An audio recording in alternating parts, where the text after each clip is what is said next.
ಎಲ್ಲರಿಗೂ ನಮಸ್ಕಾರ. ಇವತ್ತು ಸಿಂಪಲ್ಲಾಗಿ ಪಾಲಕ್ ಸೊಪ್ಪಿನ ಸಾರನ್ನ ಯಾವ ರೀತಿ ಮಾಡೋದು ಅಂತ ನೋಡ್ಕೊಂಬರೋಣ.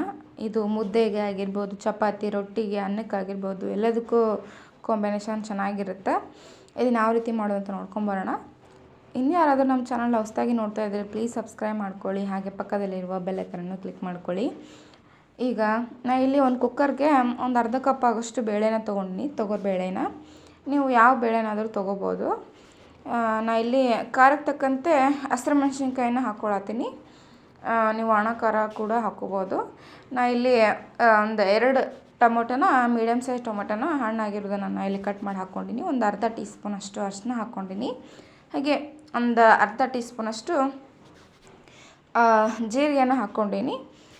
ನೆಕ್ಸ್ಟು ಇದಕ್ಕೆ ರುಚಿಗೆ ತಕ್ಕಷ್ಟು ಉಪ್ಪನ್ನು ಹಾಕ್ಕೋಬೇಕು. ಬೇಳೆ ಬೇಯೋದಕ್ಕಂತ ಹಾಕ್ಕೊಳತ್ತೀನಿ. ಆಮೇಲೆ ನೀವು ನೋಡ್ಕೊಂಡು ಹಾಕ್ಕೋಬೋದು. ಇದಕ್ಕೆ ನಾನಿಲ್ಲಿ ಪಾಲಕ್ ಸೊಪ್ಪನ್ನು ಸಣ್ಣದಾಗಿ ಕಟ್ ಮಾಡಿ ಇಟ್ಕೊಂಡಿದ್ದೆ, ನಾನು ಇದನ್ನು ಹಾಕ್ಕೊಳತ್ತೀನಿ. ನೀವು ಬೇರೆ ಥರ ಮಾಡೋದಾದರೆ ನೀವು ಬೇರೆ ಸೊಪ್ಪನ್ನು ಯೂಸ್ ಮಾಡ್ಕೊಂಡು ಮಾಡ್ಬೋದು. ಮಿಕ್ಸ್ ಸೊಪ್ಪನ್ನು ಯೂಸ್ ಮಾಡಿಕೊಂಡು ಮಾಡ್ಬೋದು, ಚೆನ್ನಾಗಿರ್ತೈತಿ. ನಾನು ಇಲ್ಲಿ ಪಾಲಕ್ ಸೊಪ್ಪಿನ ಸಾಂಬಾರನ್ನ ತೋರ್ಸತ್ತೀನಿ ಇವತ್ತು.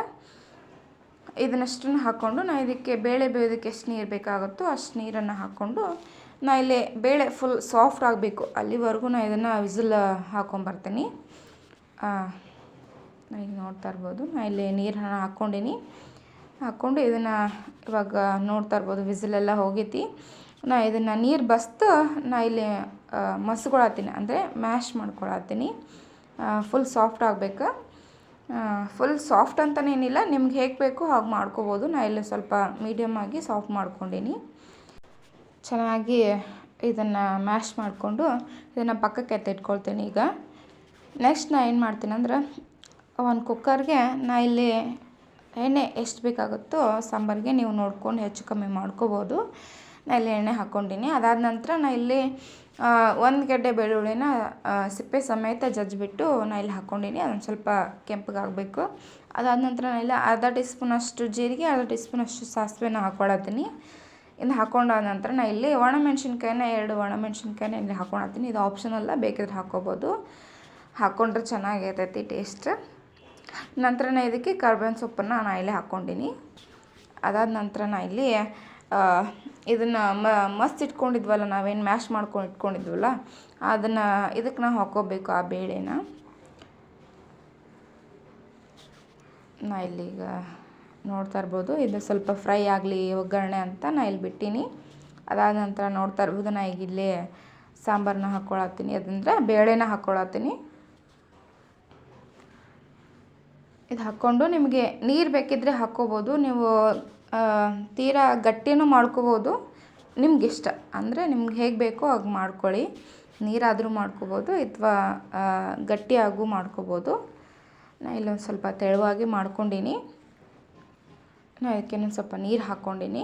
ಹಾಕ್ಕೊಂಡಾದ ನಂತರ ನಾನು ಇಲ್ಲಿ ಒಂದು ಅರ್ಧ ಸ್ಪೂನಷ್ಟು ಗರಂ ಮಸಾಲ, ಹಾಗೆ ಅರ್ಧ ಸ್ಪೂನಷ್ಟು ನಾನು ಧನಿಯಾ ಪೌಡ್ರನ್ನ ಹಾಕ್ಕೊಂಡೀನಿ.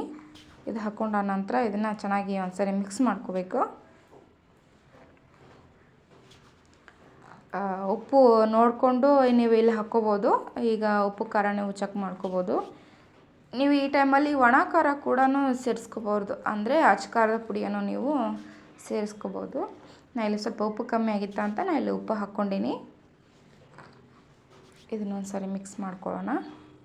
ಇದನ್ನು ಮಿಕ್ಸ್ ಮಾಡ್ಕೊಂಡ ನಂತರ ಇದಕ್ಕೊಂದು ಪ್ಲೇಟ್ ಮುಚ್ಚಿ ಇದನ್ನು ಕುದಿಯೋದಕ್ಕೆ ಬಿಡಬೇಕು. ನೀವು ನೀರು ಜಾಸ್ತಿ ಹಾಕ್ಕೊಂಡ್ರೆ, ಅಂದರೆ ನೀರು ನೀವು ಹಾಕ್ಕೊಳ್ಳೋದಾದರೆ ನೀವು ಒಂದು 5 ನಿಮಿಷ ಕುದಿಸ್ಕೋಬೇಕಾಗ್ತದೆ. ನೀವು ನೀರು ಹಾಕಿಲ್ಲ, ಬೇಳೆ ಸಮೇತ ಕುಕ್ಕರಲ್ಲಿ ನೀರು ಹಾಕಿದ್ರಲ್ವ ವಿಸಿಲ್ ಹಾಕಿ ತೊಗೋಬೇಕಾದ್ರೆ, ಅದೇ ನೀರಿತ್ತು ಅಂತಂದರೆ ಸಾಕು. ಜಾಸ್ತಿ ಕುದಿಸ್ಕೊಳ್ಳೋದು ಅವಶ್ಯಕತೆ ಏನಿಲ್ಲ. ಒಂದು 2 ನಿಮಿಷ ಕುದಿಸ್ಕೊಂಡ್ರೆ ಸಾಕಾಗೋಗುತ್ತೆ. ಈಗ ಇದನ್ನ ಇನ್ನೊಂದು ಪ್ಲೇಟ್ ಮುಚ್ಚಿ ನಾನು ಇನ್ನೊಂದು ನಿಮಿಷ ಕುದಿಸ್ಕೊಳತ್ತೀನಿ. ಯಾಕಂತಂದ್ರೆ ನಾನು ಇಲ್ಲಿ ಸ್ವಲ್ಪ ನೀರು ಹಾಕ್ಕೊಂಡಿದ್ನಲ್ಲ, ಅದಕ್ಕೆ ಕೊನೆಯದಾಗಿ ಕೊತ್ತಂಬರಿ ಸೊಪ್ಪನ್ನು ಹಾಕ್ಕೊಂಡ್ರೆ ಟೇಸ್ಟಿಯಾಗಿ ಸಿಂಪಲ್ಲಾಗಿ ಮಾಡ್ಕೊಳ್ಳೋ ಅಂಥ ಪಾಲಕ್ ಸೊಪ್ಪಿನ ಸಾಂಬಾರು ರೆಡಿಯಾಗಿರುತ್ತೆ. ನೀವು ಒಂದು ಸಲ ಟ್ರೈ ಮಾಡಿ ಹೇಗೆ ಬಂತು ಅಂತ ಕಮೆಂಟ್ ಮಾಡಿ ತಿಳಿಸಿ. Thank you.